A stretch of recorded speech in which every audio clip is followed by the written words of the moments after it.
Avec la disparition d'Élisabeth II, survenue le 8 septembre dernier, un nouveau titre a fait son apparition dans la famille royale, celui de reine consort. Nommée de la sorte, Camilla Parker Bowles est plus que jamais présente au sein de la firme et a donc désormais pour rôle d'accompagner Charles III lors de ses déplacements, lorsqu'il est en fonction officielle et fait également partie des conseillers d'État. Un quotidien qui n'est pas de tout repos. Pour souffler un peu, elle et sa moitié ont décidé de faire chambre à part le week-end en retournant dans leurs résidences privées respectives, comme l'a indiqué Bertrand Meyer-Stably dans son livre Majesté.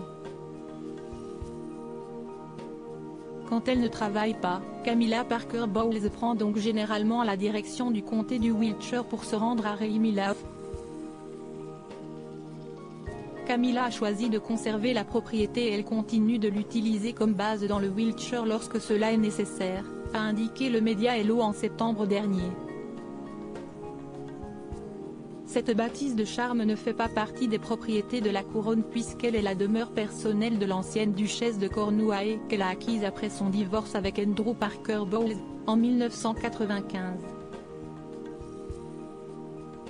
Nichée dans un écrin de verdure, cette maison permet à la reine consort de décompresser loin des regards indiscrets et de son mari.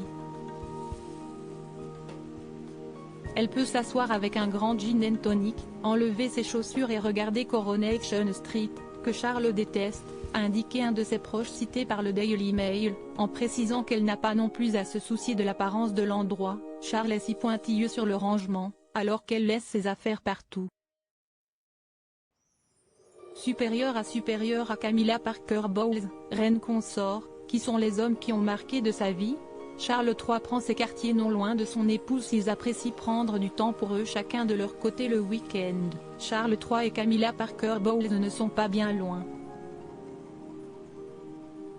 En effet, quand l'étendard royal du palais de Buckingham a été abaissé et remplacé par le drapeau de l'Union, signifiant que le roi n'est plus en résidence, celui-ci prend généralement la direction de Highgrove House, dans le Gloucestershire, un comté situé au nord-ouest du Wiltshire où se trouve la résidence de sa femme.